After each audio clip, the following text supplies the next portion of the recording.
Hello दोस्तों, जैसे आपको पता है हमूराबी टैबलेट एक इवेंट चला रही है exploring district courts of Maharashtra और इसी सिलसिले में आज मैं आया हूँ कोल्हापुर डिस्ट्रिक्ट कोर्ट में और मेरे साथ अभी एडवोकेट अजीत सर हैं और उनसे हम थोड़ी बहुत वार्तालाप करेंगे। उनसे ये समझेंगे कि रेवेन्यू की प्रैक्टिस यहाँ किस तरह से चलती है, ओवरऑल ई फाइलिंग के बारे में उनके क्या विचार हैं और थोड़ी बहुत क्या समस्याएं हैं हमारे वकील भाइयों की, उसके बारे में हम जानकारी लेंगे। तो अजीत सर, आपका बहुत बहुत धन्यवाद कि आपने हमें समय दिया। तो सर, पहले हम शुरुआत करते हैं कि एक ओवरऑल रेवेन्यू की प्रैक्टिस कैसे होती है, इसके बारे में कुछ बताइए। कहाँ फाइलिंग होता है, अपील क्या होते हैं, इसके बारे में बताइए सर। रेवेन्यू की मैटर्स जो होते हैं वो 2 टाइप्स होते हैं, तो 2-3 टाइप्स होते हैं। उसमें टेनेंसी मैटर्स आता है, बॉम्बे टेनेंसी एक्ट आता है, उसमें महाराष्ट्र लैंड रेवेन्यू कोड आता है, उसमें लैंड एक्विजिशन आता है।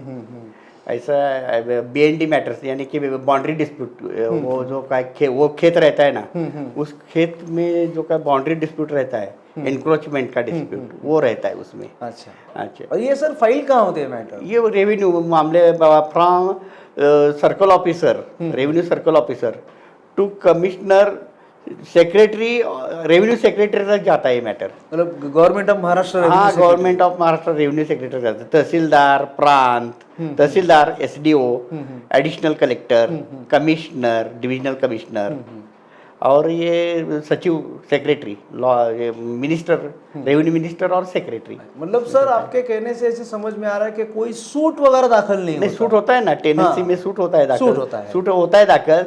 लेकिन क्या है कि वो सोशल लेजिस्लेशन होता है, थोड़ा रेवेन्यू कोड का लेजिस्लेशन होता है, वो सोशल लेजिस्लेशन होता है। ओके। हाँ, उसमें हार्ड एंड फास्ट लॉ नहीं देखा जाता।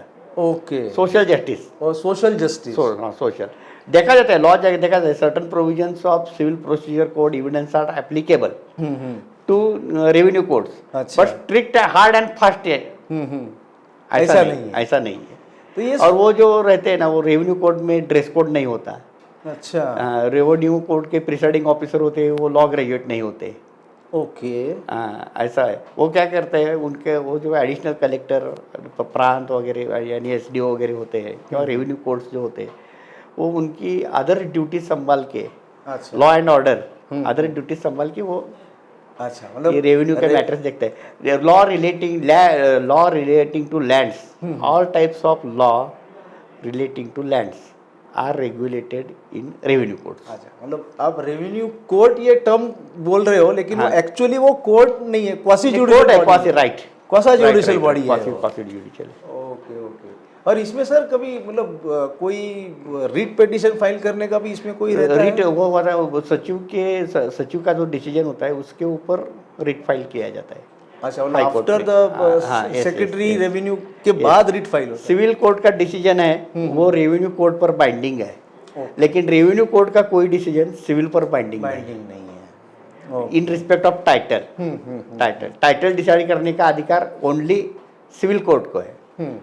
ऐसा है सर। अभी आपसे बात हो ही रही है तो पूछता हूँ कि ये रेवेन्यू कोर्ट के जो कामकाज है, इसमें क्या कितनी पेंडेंसी है वहाँ के? वहाँ ज़्यादा पेंडेंसी नहीं है।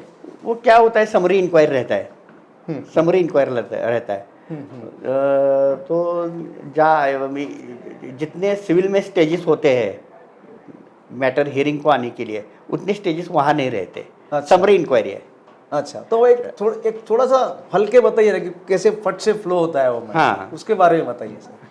नहीं, वो क्या होता है कि वहाँ CPC एप्लीकेबल नहीं, certain provisions are applicable, CPC civil procedure code. Revenue में क्या रहता है, आपने अर्जी किया, उस पर उनका से आ गया, तो थोड़ी बहुत इंक्वायरी होती है और डिसीजन दिया जाता है। एविडेंस लेइंग वगैरह ये सब एविडेंस होता है, कुछ मैटर्स में होता है। मामलार कोर्ट एक्ट है, मामलार कोर्ट एक्ट के अंडर जो मैटर्स आते हैं उसमें एविडेंस आता है। अच्छा। और एडिशनल कलेक्टर, कमिश्नर, वहाँ सिर्फ ओनली आर्गुमेंट्स होता है। जनरली समरी ट्रायल्स होते हैं। अभी सर हम लोग दूसरे सेगमेंट में जाएंगे, क्योंकि मैंने 3 पार्ट बोले आपके इंटरव्यू के, तो ऑब्वियसली तकलीफें तो हर जगह है ही।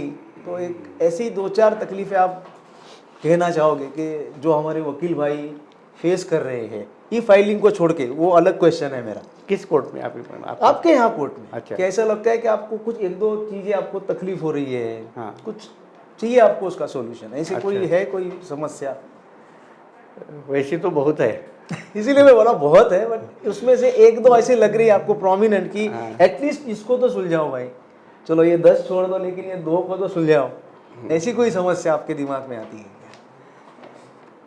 वो अब रेवेन्यू कोर्ट में क्या होता है, हर रेवेन्यू ऑफिसर को जुडिशियल माइंड होता है, लेकिन हम जिस एंगल से उनको देखते हैं उस एंगल से नहीं लगता मुझे होता है उनको जुडिशियल माइंड होता है उनके पास, लेकिन वो क्या अब क्या रहता है, वो अपने हमारे सिविल कोर्ट के जो जुडिशियल ऑफिसर्स है उनको ट्रेनिंग रहता है, वो लॉ ग्रेजुएट कंपलसरी रहते हैं, करेक्ट, इसलिए उसका लॉ का थोड़ा बहुत नॉलेज रहता है। लेकिन हम रेवेन्यू कोर्ट से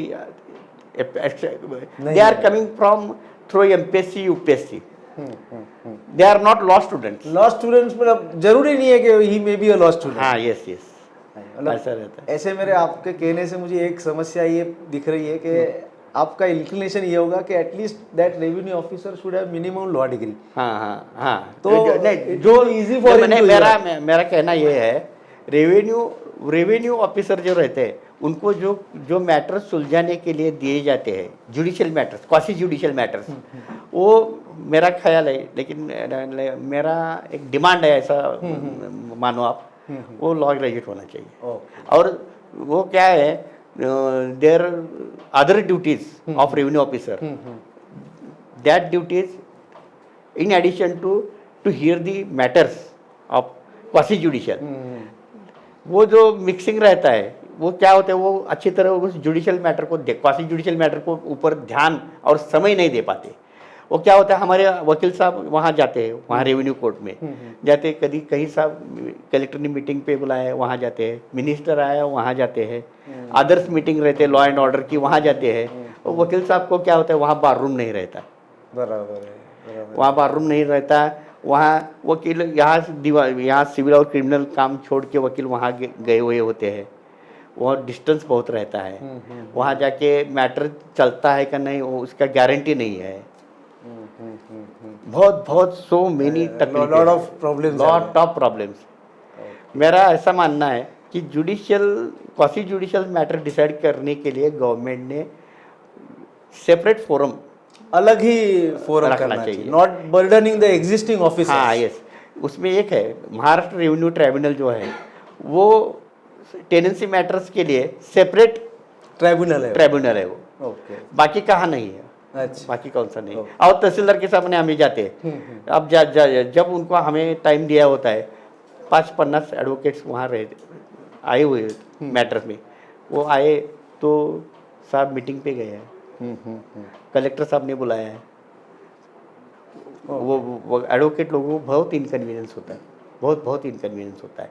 और वह क्या होता है, आई थिंक सिविल कोर्ट में जैसे डॉक्यूमेंट्स सेफ रहते हैं वैसे थोड़े कम सेफ रेवेन्यू कोर्ट में रहते हैं, ऐसा मेरा मानना है। अच्छा, ओके। अभी सर ये क्या होता है उसके वहाँ यहाँ कैसा होता है सिविल कोर्ट्स में, ये डॉक्यूमेंट जो प्रूव होते हैं उसको निशानी एग्जिबिट्स दिए जाते हैं, वैसे ही दैट टाइप से वहाँ नहीं रहता, वो रेवेन्यू कोर्ट में मार्किंग नहीं रहता। अच्छा, थोड़ा सा ये है, ठीक है, इनकन्वीनियंट है। अभी सर एक आपको वो सिस्टम ही ऐसा है।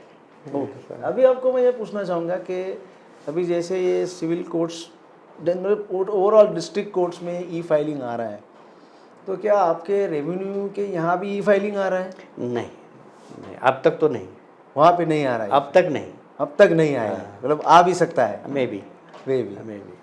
अभी एक आखिरी सवाल आपसे पूछूंगा कि ई फाइलिंग इस पूरे कॉन्सेप्ट पे क्या लगता है आपको इसके बारे में? ई फाइलिंग मतलब बहुत ही इनकन्वीनियंट है, बहुत ही इनकन्वीनियंट है। हमारे क्लाइंट्स जो रहते हैं वो ज़्यादा रूरल एरिया में रहते हैं, उनको मोबाइल चलाना नहीं आता है। अब हमारी जनरेशन के एडवोकेट को भी मोबाइल सिर्फ वो मैसेज करने, व्हाट्सएप इतना ही आता है हमको, बाकी बाकी के जो का ऐप्स है वो यंग जनरेशन जैसे हैंडल करते हैं कंप्यूटर वगैरह, उस तरह हमें हमें हमारी जनरेशन तो नहीं आता, ओके अच्छी तरह नहीं आता। वो मोबाइल का रेंज नहीं रहता यहाँ कोर्ट में। ओके और वो मेरा ख्याल है वो ज़्यादा काम बढ़ाया है। ओके सर अभी एक वो फिजिकल फाइलिंग जो है ना केस का, वो जितना फिजिबल है उतना ही फाइलिंग है ऐसे मुझे नहीं लगता। अच्छा वो उतना इजी नहीं है आप Easy नहीं है। फिजिकल इजी है, हाँ, ये physical थोड़ा easy सा कॉम्प्लिकेटेड है काफी। इवन बुक्स आप देखिए, ई लाइब्रेरी रहता है, ई लाइब्रेरी आप कंप्यूटर पे डाउनलोड किया और online judgements if you see, वो बुक्स पढ़ने का जो का सेटिस्फेक्शन रहता है वो उसमें नहीं रहता है। बुक्स एक पेज पढ़ो आप, कंप्लीट दिमाग में रहता है। हेड नोट्स जो रहता है केस का वो बुक्स में अच्छा रहता है, ई में नहीं रहता। आँख को परेशानी, दिमाग को परेशानी। Just to close in the interview के मतलब ओवरऑल, लेकिन ठीक है आप एडजस्ट नहीं कर पा रहे हो, ये एक अपनी समस्या है, बट एक एंड करते समय मुझे बताइए कि ओवरऑल आपको इस कॉन्सेप्ट के बारे में क्या लगता है कि ये होना चाहिए या होने के लिए कुछ इंफ्रास्ट्रक्चर करके फिर होना चाहिए? राइट, इंफ्रास्ट्रक्चर करके होना चाहिए। अच्छा, जरा इंफ्रास्ट्रक्चर क्रिएट करके फिर होना चाहिए। पहले क्या होता है, आदमी कोर्ट में जब वो जस्टिस मांगने के लिए आता है, वहाँ बाहर उसको कहीं न्याय नहीं मिलता, इसलिए वो कोर्ट आता है। कोर्ट आने के बाद वो प्रोसीजर में ज़्यादा अटकने नहीं चाहिए। Easy approach. मेरा ये मानना है, ई फाइलिंग आप चालू ज़रूर कीजिए, लेकिन इंफ्रास्ट्रक्चर आप कहते हैं वैसे इंफ्रास्ट्रक्चर तैयार करके स्टेजेस पे step by step hybrid physical as well as e filing तो धीरे धीरे स्विच ऑन करते जाइए। हम भी देख देख के सीख जाएंगे। नहीं ये बहुत अच्छा बात आपने बताया है। देख देख के सीख जाएंगे। बदल जो चेंज रहता है वो एक्सेप्ट करना ही पड़ता है, दुनिया के साथ जाना ही पड़ता है, लेकिन जंप मार के नहीं जाने का, कदम कदम बढ़ाई जा, स्टेप बाय स्टेप जाने के। अजीत सर, आपका बहुत बहुत धन्यवाद Thank कि you. आपने आपका समय दिया और बहुत मूल्यवान विचार हमें बताए। धन्यवाद सर।